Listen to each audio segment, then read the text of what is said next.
اللهم صل على سيدنا محمد وعلى آل سيدنا محمد وبارك وسلم. بسم اللہ الرحمن الرحیم. الحمد للہ نحمده ونستعینه ونستغفره ونؤمن به ونتوکل علیہ ونعوذ باللہ من شرور انفسنا ومن سیئات اعمالنا من يهده اللہ فلا مضل له ومن يضلله فلا هادی له وأشهد أن لا إله إلا الله وحده لا شريك له وأشهد أن سيدنا ونبينا ومولانا محمدا عبده ورسوله صلى الله تعالى عليه وعلى آله وأصحابه وبارك وسلم تسليما كثيرا كثيرا. اما بعد، تکبر اور خجلت کا فرق. خجلت کہتے ہیں شرمندگی، اور تکبر، ان دونوں میں فرق. آگے سب بات سمجھ میں آ جائے گی. آگے جو ملفوظ ہے، حضرت والا رحمۃ اللہ علیہ نے ایک صاحب کے خط کے جواب میں ارشاد فرمایا کہ مجمع کے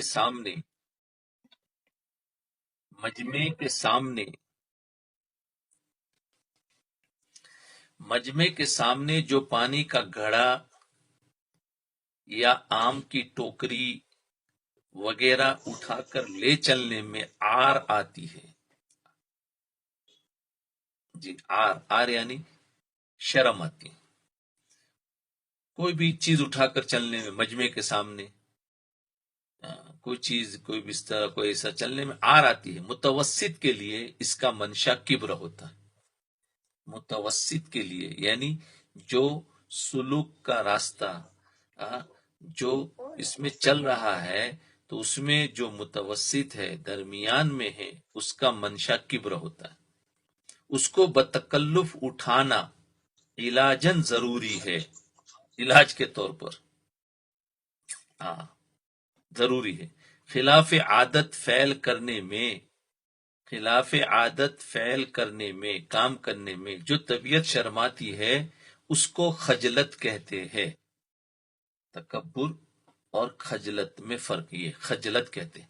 لیکن تکبر اور خجلت کا فرق یوں ظاہر ہو سکتا ہے کہ اگر مثلا کسی شخص کو اس بات سے گرانی ہو کہ وہ سر پر ٹوکرا رکھ کر سرے بازار نکلے، سب کے سامنے بازار میں، اور اس سے شبہ کبر کا ہو، تو دیکھنا یہ چاہیے کہ مثلا اگر خلاف عادت اس کو ہاتھی پر بٹھلا کر جلوس کے ساتھ بڑی شان و شوکت سے بازار میں نکالا جائے، تو آیا اس کو اس سے بھی انقباض ہوگا اور شرم آئے گی یا نہیں؟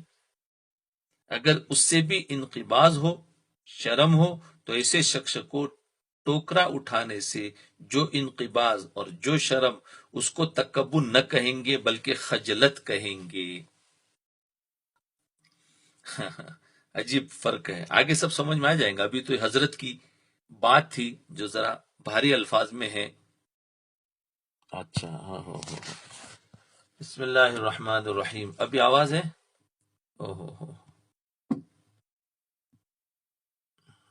جی، ابھی ٹھیک ہوگا. تو دیکھو، پھر سے بات سمجھ لو. تکبر اور خجلت کی ایک مثال ہے. اللہ تعالیٰ نے حضرت والا رحمت اللہ علیہ کو عجیب باریک نظر عطا فرمائی تھی. حضرت کو ایک باریک عجیب نظر عطا فرمائی تھی. اس ملفوظ میں فرماتے ہیں کہ دو چیزوں میں بعض اوقات التباس ہو جاتا ہے.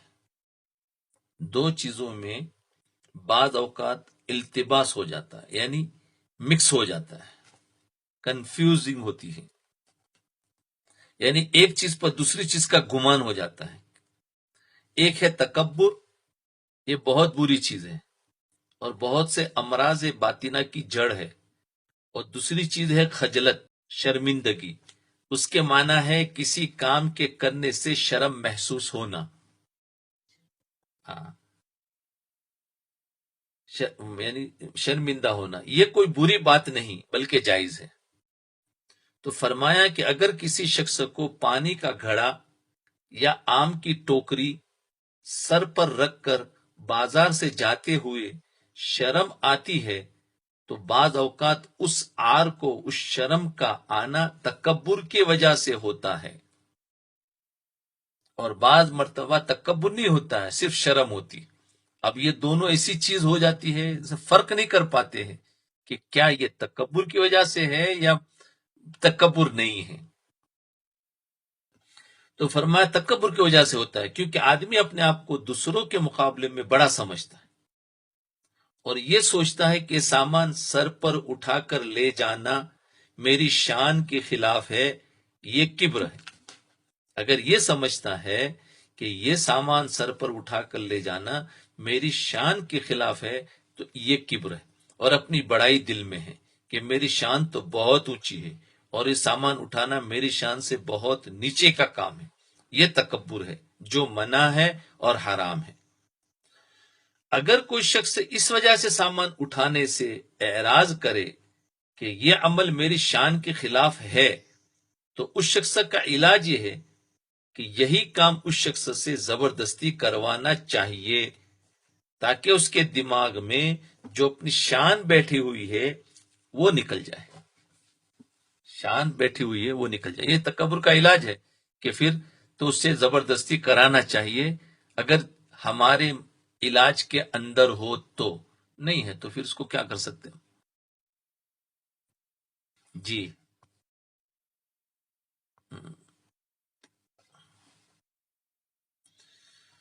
شان بیٹھی ہوئی وہ نکل جائے. اور بعض اوقات اس کام سے آر آنا، دیکھو اس کام سے آر شرم آتی ہے تکبر کی وجہ سے، اور بعض مرتبہ تکبر نہیں ہوتا، آر آنا خجلت کی وجہ سے ہوتا ہے. شرم آتی ہے شرم کی وجہ سے، یعنی چونکہ یہ کام کرنے کی عادت نہیں ہے، چونکہ یہ کام کرنے کی عادت نہیں ہے تو خلاف عادت کام کرنے سے آدمی کو طبیعت میں شرم محسوس ہوتی ہے. تو اس وجہ سے نہیں کہ یہ کام میری شان کے خلاف ہے. دیکھو دونوں کتنا باریک فرق ہے. ایک تو اس وجہ سے شرم آنا کہ میری شان کے خلاف، اور ایک اس وجہ سے شرم آنا کہ میری عادت نہیں ہے. یہ دو چیزیں ہیں، یاد رکھنا. تو یہ کام میری شان کے خلاف ہے، بلکہ اس وجہ سے کہ عام طور پر میں یہ کام نہیں کیا کرتا. جب اچانک مجمع کے سامنے کام کروں گا تو لوگ پتہ نہیں کیا سمجھیں گے اور ایک اجنبی سی بات ہوگی. اس لیے طبیعت میں اس کام سے شرم معلوم ہوتی ہے کہ پتہ نہیں کیا سمجھیں گے. اب اچانک جانا ہے، کبھی ایسا کیا نہیں ہے، اور اس وجہ سے اس کو شرم معلوم ہوتی ہے. تو یہ خجلت ہے، تو یہ خجلت ہے، تکبر نہیں. اگر اس وجہ سے کوئی شخص سامان اٹھانے سے اعراض کر رہا ہے تو کوئی بری بات نہیں، تو کوئی بری بات نہیں. یاد رکھیں. اللہ اکبر. تو دو باتیں ہوئی، ایک ہوتا ہے تکبر، ایک ہوتا ہے خجلت. تو تکبر کام تو ایک ہی ہے، کام ایک ہی ہے کہ بھائی سامان کو اٹھا کر کہیں لے جانا ہے، مجمع کے سامنے سے لے جانا ہے، پبلک دیکھے گی. لیکن ایک آدمی نہیں لے جا رہا ہے اس وجہ سے کہ میں بڑا اور میں یہ کام نہیں کر سکتا، تو یہ تکبر کی علامت. ایک آدمی اس لیے نہیں لے جا رہا ہے کہ میں نے کبھی کیا نہیں، تو ایک شرم محسوس ہو رہی ہے، پتہ نہیں لوگوں کا کیا گمان ہوگا، کیا ہوگا، تو وہ نہیں لے جا رہا ہے. تو پھر یہ تکبر نہیں، یہ خجلت ہے، شرمندگی کی وجہ سے. تو سمجھ گئے کام ایک ہے لیکن اندر کے کیفیات سے فرق پڑ جاتا ہے کہ ایک گناہ ہو جاتا ہے اور ایک گناہ نہیں ہے. اب سوال یہ ہے کہ کیسے پتا چلے کہ سامان کے اٹھانے سے جو آر محسوس ہو رہی ہے یہ شان کے خلاف ہونے کی وجہ سے اور تکبر کی وجہ سے آر محسوس ہو رہی ہے یا خلاف عادت ہونے کی وجہ سے شرم محسوس ہو رہی ہے، یہ کیسے پتا چلے؟ جی، جیسے ایک آدمی رات دن جو کام کرتا ہے اس کو وہ کام کرنے میں کوئی شرم محسوس نہیں ہے، لیکن ایک کوئی اس کے خلاف اس کو کوئی کر دیا جائے، جیسے گھروں میں عورتیں سب کام کرتے ہیں، ہاں، اب شوہر اگر کام کرنا شروع کر دے تو یہ ایک یعنی طبیعت کے خلاف ہے، اور ایک تکبر کی وجہ سے نہ کرنا، ہاں، تو دونوں میں فرق ہو جاتا ہے۔ ایسے ہی باہر کا سامان اٹھانا یا کوئی چیز کسی کے ہاں لے جانا تو یہ سمجھ گئے چیزیں ہیں، تو اب یہ کیسے پتا چلے کہ یہ تکبر کی وجہ سے، شان کے خلاف کی وجہ سے نہیں ہو رہا ہے یا یہ عادت نہیں اس وجہ سے نہیں، اس کا پتہ کیسے چلے؟ اس کا حضرت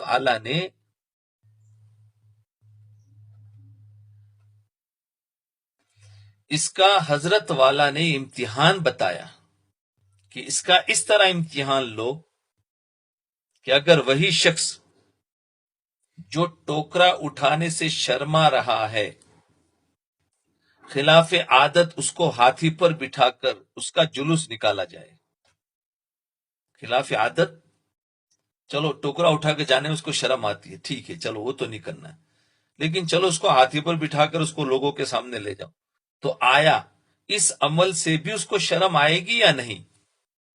اگر اس عمل سے بھی اس کو شرم آئے گی تو اس سے معلوم ہو جائے گا کہ اس کو ٹوکرا اٹھانے سے جو شرم آ رہی تھی وہ واقعتاً خلاف عادت ہونے کی وجہ سے شرم آ رہی تھی۔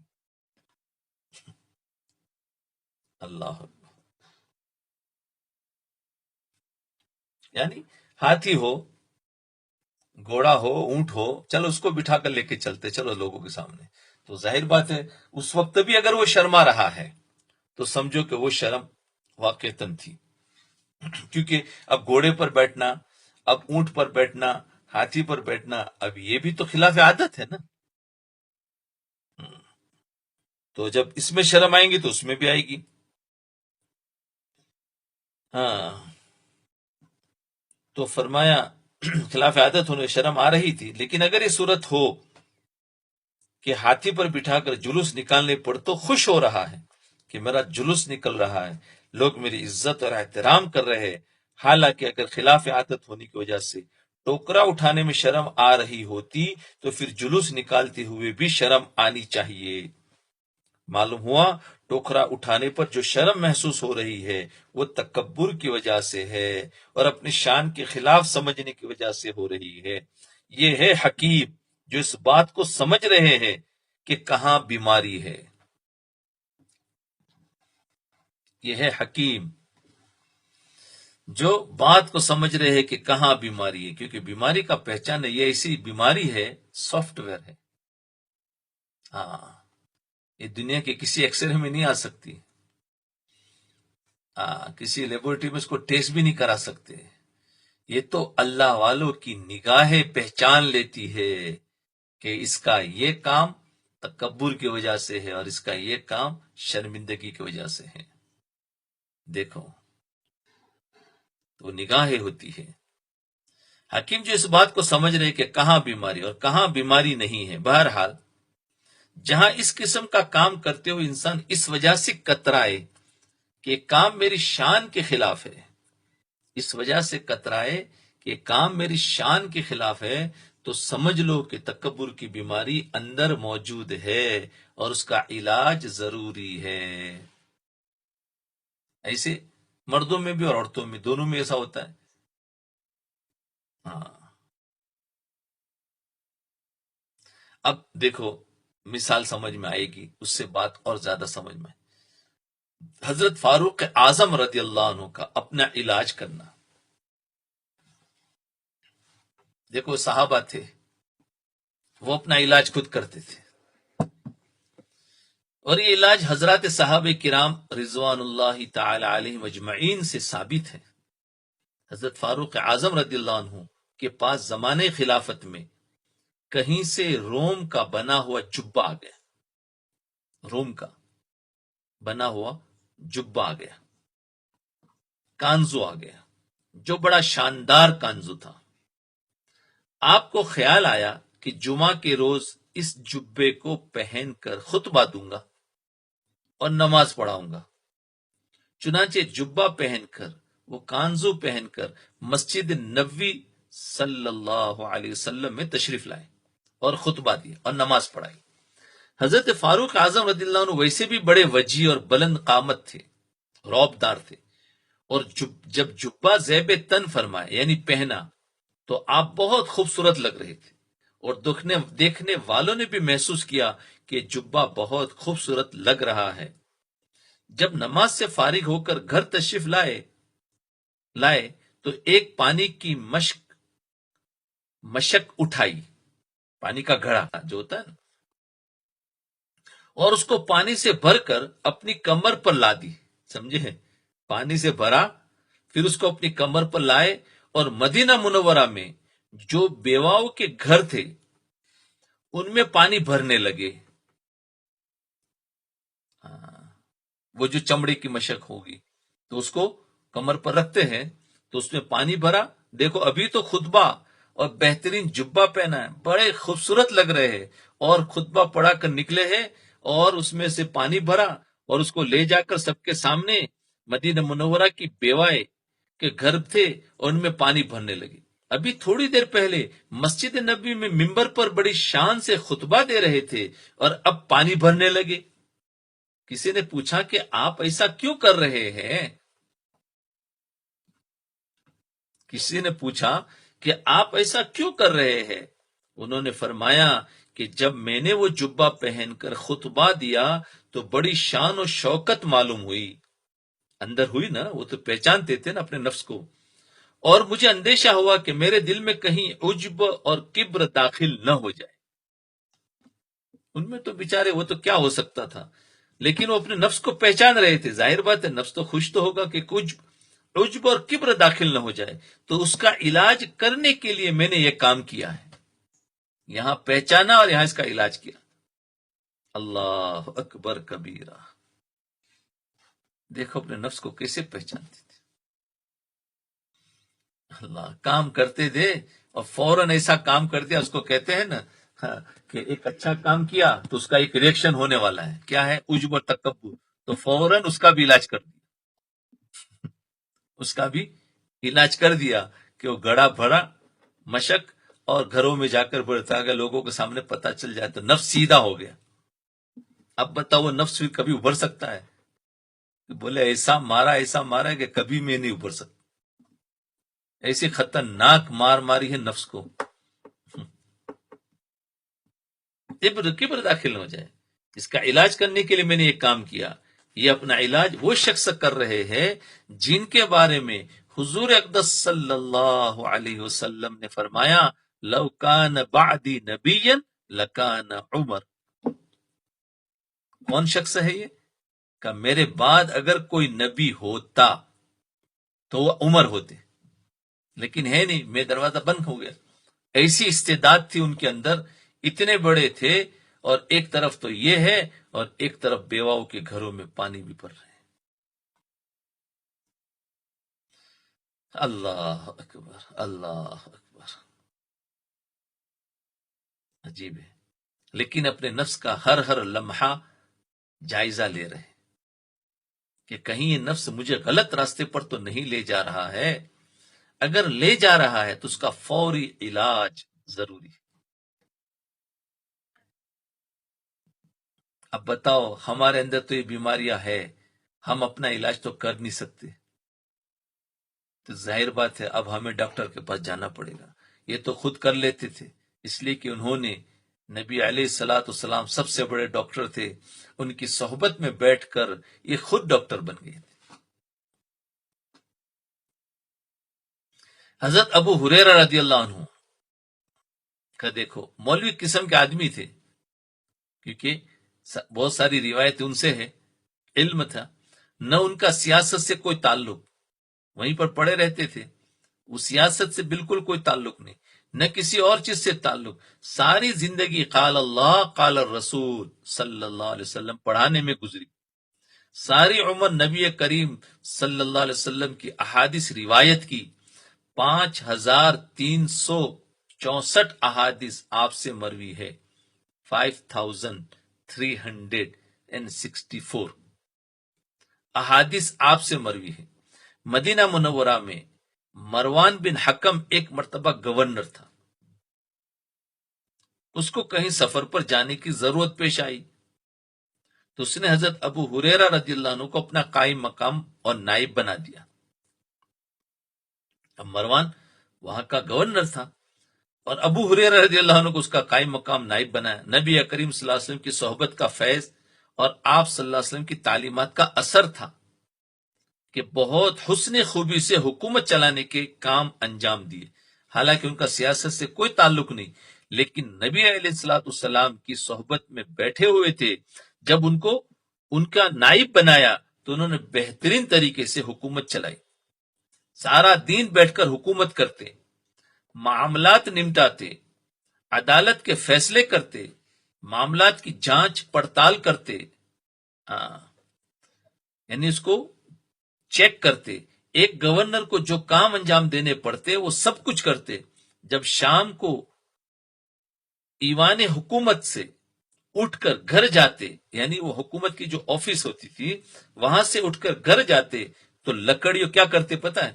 اب ظاہر بات ہے پورے دن تو بادشاہ بنے، اور گھر جاتے تو لکڑیوں کا ایک گٹھا لے کر سر پر رکھتے اور مدینہ منورہ کے بازار کے درمیان سے گزرتے اور جا کر لکڑیاں فروخت تک کرتے تاکہ اس کو بیچ کر کے اپنی گزار اوقات کرے. اللہ اکبر.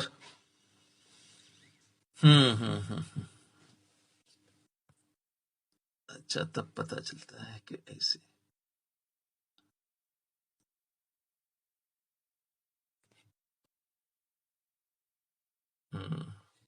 جی اب بتاؤ کیا حال ہے.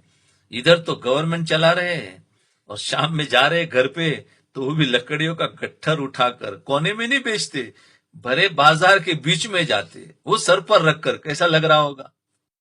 اللہ. اور کون ہے؟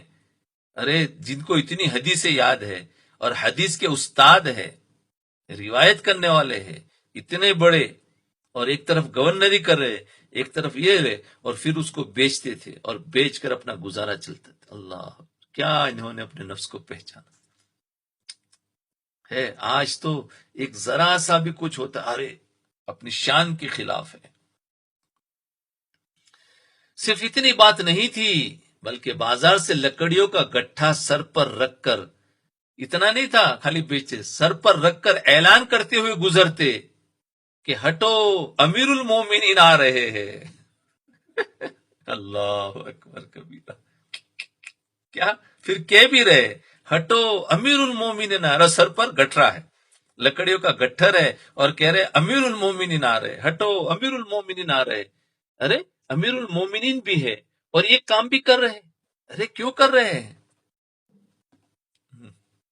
تاکہ سب کو پتا چل جائے کہ امیر المومنین بھی ہے اور ایک کام کر رہے. ایک تو ہم تو چپ چاپ جا کے بھائی کوئی مجھے پہچانے نہیں، ایک تو یہ بھی ہو سکتا ہے، لیکن یہ اپنا نفس کا علاج کرتے تھے کہ گٹھڑی بھی سر پر رکھی، یہ کافی نہیں، اوپر سے کہہ رہے امیر المومنین آ رہے.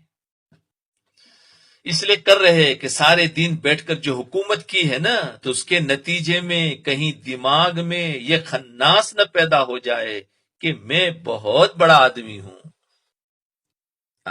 کہیں خناس پیدا نہ ہو جائے کہ میں بہت بڑا آدمی ہوں اور دوسرے سب لوگ مجھ سے حقیر اور چھوٹے ہیں.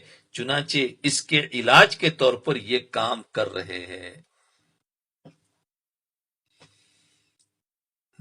بہت سارے ہوتے ہیں نا آج تھوڑا بہت ذرا دین کا کام کرتے ہیں تو ان کے اندر خناس آ جاتا ہے.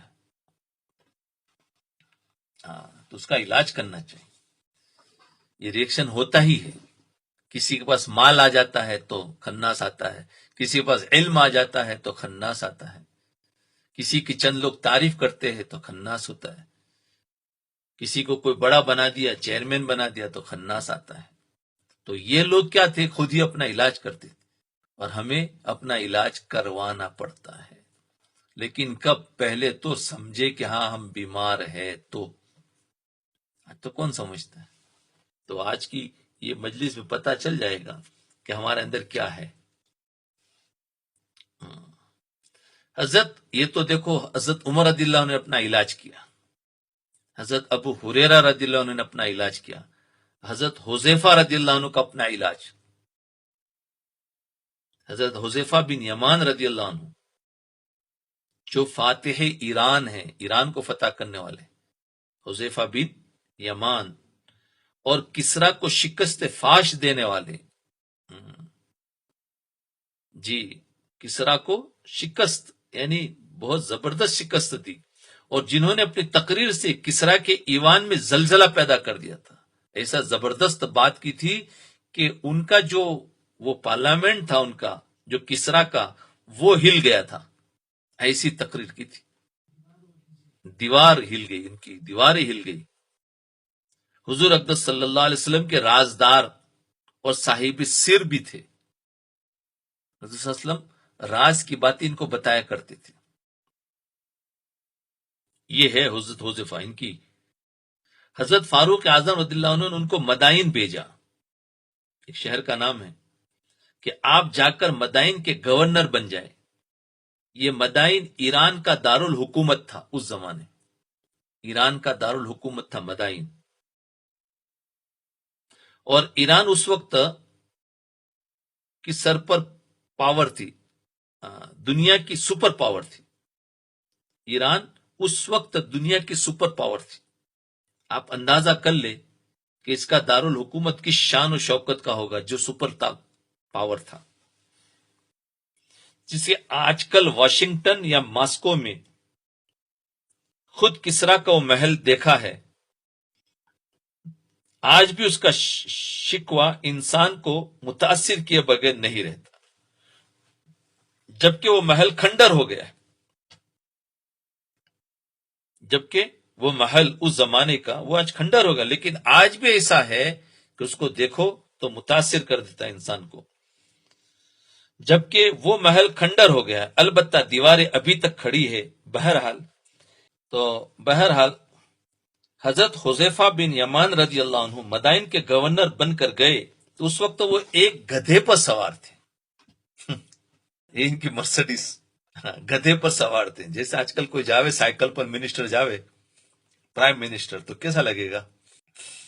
تو گدھے پر سوار تھے، جو اس وقت بالکل ادنا درجے کی سواری تھی، گھوڑے بھی تو تھے، اونٹ بھی تو تھے، ادنا درجے کی سواری گدھا تھا، جیسے آج کل ادنا درجے کی سواری بائیسیکل ہے۔ ہاں، اور ان کا بھی معمول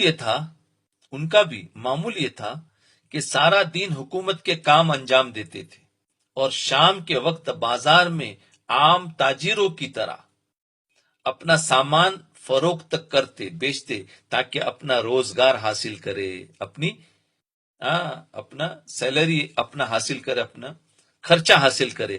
اگرچہ حکومت کے کاموں پر تنخواہ لینا جائز تھا، لیکن اس تجارت کے کرنے سے اصل مقصد یہ تھا کہ کہیں ایسا نہ ہو کہ حکومت کرنے کے نتیجے میں تکبر اور عجب طبیعت میں پیدا ہو جائے، تکبر اور عجب طبیعت میں پیدا ہو جائے۔ اس کے علاج کے طور پر آپ اس طرح عام انسانوں کی طرح تجارت کیا کرتے تھے۔ اللہ اکبر، تجارت کرتے۔ تو دیکھو، حکومت کے کاموں پر تنخواہ لینا جائز تھا، لیکن اس تجارت کے کرنے سے اصل مقصد یہ تھا کہ کہیں ایسا نہ ہو کہ حکومت کرنے کے نتیجے میں تکبر اور عجب طبیعت میں پیدا ہو جائے۔ اس کے علاج کے طور پر آپ اس طرح عام انسانوں کی طرح تجارت کیا کرتے تھے، ضرورت نہیں تھی لیکن اپنا علاج کرتے تھے۔ لہذا حضرات صوفیاء کرام اور مشائخ اپنے زیر تربیت افراد کے لیے، جو اپنے مریدین اور اپنی تربیت میں ہیں، ان افراد کے لیے اس قسم کے جو علاج تجویز کرتے ہیں، اس کی اصل حضرات صحابہ کرام رضوان اللہ تعالی علیہم اجمعین کے ان اعمال میں موجود ہے۔ اس لیے اس کو بدعت نہیں کہہ سکتے. دیکھو وہ اپنے نفس کا علاج، کبھی تجارت کر رہے، کبھی سامان اٹھا رہے، کسی گھر میں پانی بھر رہے. تو آج بھی صوفیاء کرام اور مشائخ کسی کو الگ الگ علاج بتاتے ہیں. تو اس کی اصل حضرات صحابہ کرام رضوان اللہ تعالی علیہ مجمعین کے ان اعمال میں موجود ہے. بعض حضرات صوفیاء اور مشائخ پر یہ اعتراض کرتے ہیں کہ یہ جو علاج تم نے تجویز کرتے ہیں یا جو مجاہدات اور ریاضتیں کراتے ہیں یہ سب بدعت ہے. بہت سارے لوگ یہ کہتے ہیں بدعت ہے. بدعت نہیں ہے، لیکن میں نے آپ حضرات کے سامنے جو مثالیں پیش کی یہ حضرات صحابہ کرام رضوان اللہ علیہ مجمعین کا طریقہ تھا.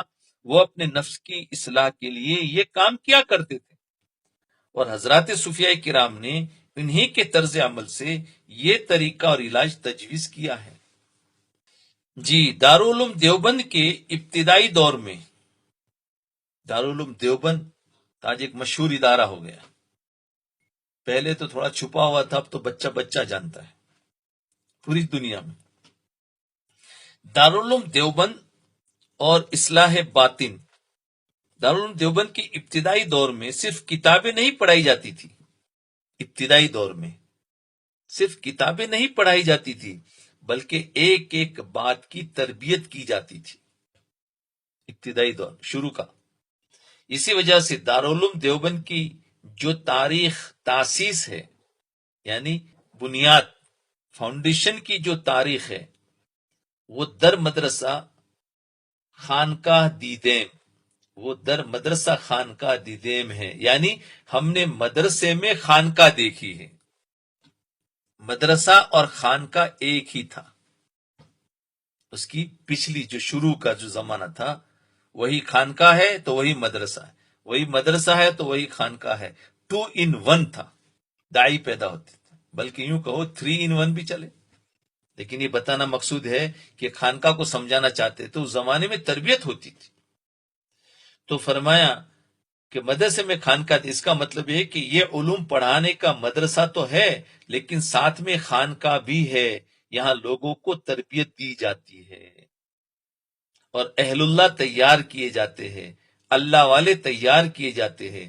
چنانچہ اساتذہ اپنے شاگردوں کو صرف سبق ہی نہیں پڑھاتے تھے بلکہ ان کے امراض باطنہ کی اصلاح کی بھی فکر کیا کرتے تھے.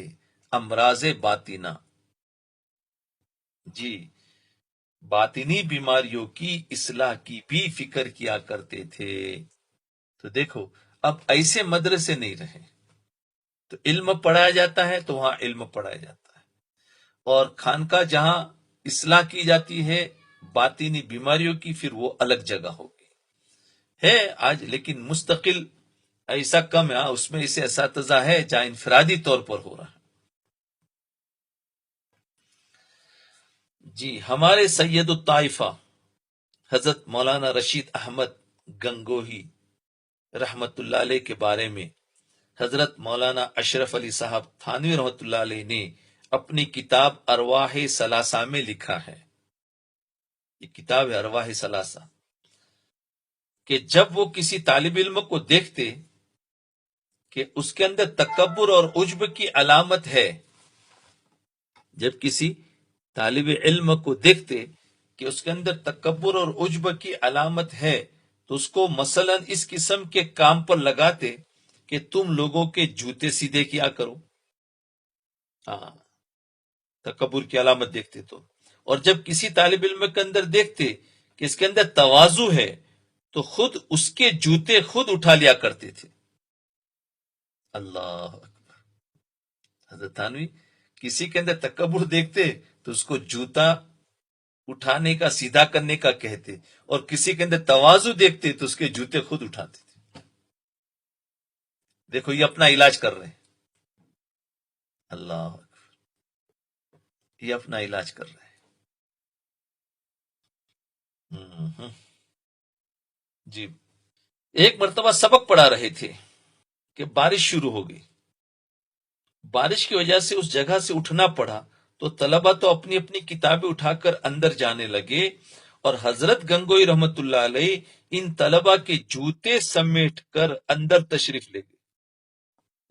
طلبا تو اپنی اپنی بکس لے کر کتابیں لے کر اندر چلے گئے، لیکن حضرت وہاں رشید احمد گنگوئی رحمت اللہ علیہ طلبا کے جوتے اٹھا کر اندر لے گئے، اور حضرت گنگوئی رحمت اللہ علیہ طلبا کے جوتے سمیٹ کر اندر تشریف لے گئے. لہذا ایک طرف اپنے شاگردوں کی بھی تربیت فرما رہے ہیں اور دوسری طرف خود اپنے عمل سے بتا رہے ہیں کہ یہ کام ایسا نہیں ہے کہ تم اس کو اپنی شان کے خلاف سمجھو. اپنا عمل بتایا. تو دیکھو یہ بھی اپنی وہاں پر 3 صحابہ کے قصے بتائے. حضرت عمر رضی اللہ عنہ نے پانی بھرا، اور حضرت ابو ہریرہ رضی اللہ عنہ لکڑیاں بیچی، اور حضرت حذیفہ بن یمان رضی اللہ عنہ نے کیا کیا، بازار میں عام وہ بھی تجارت کرتے تھے، سامان بیچتے تھے. تو یہ صحابہ کے اب علماء دیوبند اللہ والوں کے بھی قصے. تو اس میں سے فرمائے حضرت گنگوئی رحمت اللہ علیہ جو ہے وہ بھی اپنا علاج کر رہے. کیا ہے کہ طلبا کے جوتے اٹھا لیے. تو اس میں ان طلبا کی تربیت بھی ہے کہ تمہیں بھی یہ کام کرنا ہے، کیونکہ جب بڑا کرے گا تو چھوٹا کرے گا نا. اب بڑے نے آرڈر سے کام لیا ہے، کبھی خود نہیں کیا، چل ایسا کر لو، چل یہ اٹھا لو، یہ کر لو. تو پھر وہ بھی جب آگے پڑھانے بیٹھیں گے، وہ بڑے بنیں گے تو وہ بھی آرڈر کریں گے. اور اگر بڑا ہی ان کے سامنے جوتے اٹھا رہا ہے تو وہ بھی جب کل حدیث کے درس دینے والے بنیں گے تو وہ بھی جوتا اٹھانے والے بنیں گے. تو اس کو کہتے ہیں کہ جو چیز استاد کے اندر ہوتی ہے وہی چیز طلبہ کے اندر منتقل ہوتی ہے. استاد کے اندر اگر تواضع ہے تو طلبہ کے اندر بھی تواضع آئے گی. استاد کے اندر اپنے نفس کو ماننے کی طاقت ہے تو طلبہ کے اندر بھی آئے گی، اور استاد کے اندر اگر کبر ہے تو طلبہ کے اندر بھی وہی آئے گا. تو اس لیے انہوں نے اپنے عمل سے بتا دیا. ہم نے اپنے اساتذہ کو واقعتاً بہت دیکھا ہے. جیسے ادھر مولانا حسین احمد مدنی رحمت اللہ علیہ کے پاس ایک ملنے کے لیے آیا تو رات میں اس کے پاؤں دبانا شروع کر دیا. مہمان کا پاؤں جو ملنے کے لیے آیا، کون جانتے نہیں تھے. تو یہ ہے، بڑے عجیب لوگ ہیں. کیا تواضع تھی ان لوگوں کی. اللہ اس کا کچھ حصہ ہمیں بھی عطا فرماتے. ہمارے اندر تو اتنا تکبر بھرا ہوا ہے. الامان والحفیظ. جی تو دیکھو مولانا رشید احمد گنگوئی رحمت اللہ علیہ کا ہوا.